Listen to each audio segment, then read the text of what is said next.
महिनावारी यानी कि पिरियड्स इरेगुलर हुनुका कारणहरू के हुन् त?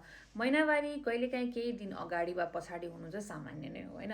तर बारम्बार पिरियड ढिलो हुने, धेरै छिटो छिटो हुने, महिनौसम्म नआउने वा ब्लिडिङ असामान्य रूपमा धेरै हुने हो भने चाहिँ यसपछिको कारण खोज्नु जरुरी हुन्छ है। नमस्कार, म डाक्टर सोनिया पौडेल जर्मनीबाट। महिनावारी इरेगुलर हुने सबैभन्दा कमन कारणमध्ये एक हो पिसिओएस। पिसिओएसमा हर्मोनल इम्ब्यालेन्स हुन्छ जसले गर्दा ओभुलेसन नियमित नहुन सक्छ। त्यसैले पिरियड ढिलो हुने, एक्ने आउने, अनुहार अनि शरीरमा रौँ बढ्ने, तौल बढ्ने जस्तो लक्षणहरू धेरै देखिन सक्छन्।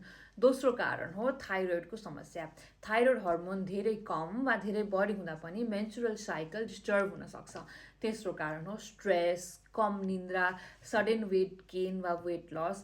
शरीरमा धेरै स्ट्रेस भयो भने ब्रेन अनि ओभरी बिचको हर्मोनल सिग्नल बिग्रिन सक्छ, जसको कारणले पिरियड इरेगुलर हुन सक्छ। अनि चौथो कारण हो धेरै कडा एक्सर्साइज गर्नु वा खाना धेरै कम खानु। शरीरले पर्याप्त एनर्जी नपाउँदाखेरि ओभुलेसन रोकिन सक्छ र पिरियड ढिलो हुन सक्छ अनि केही समयको लागि बन्द पनि हुन सक्छ।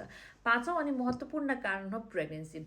यदि पिरियड अचानक रोकिएको छ र प्रेग्नेन्सीको सम्भावना छ भने प्रेग्नेन्सी टेस्ट गर्नु पनि जरुरी हुन्छ। त्यस्तै breast feeding, hormonal contraception, prolactin hormone बढ्नु, युटेरिन फिब्रोइड हुनु, पोलिप हुनु वा 40 वर्षपछि पेरिमेनोपोजको कारणले पनि पिरियड इरेगुलर हुन सक्छ। इन्फेक्सन हुँदाखेरि चाहिँ कहिलेकाहीँ बिचबिचमा ब्लिडिङ, पेल्भिक पेन वा अबनर्मल डिस्चार्ज पनि हुन सक्छ है।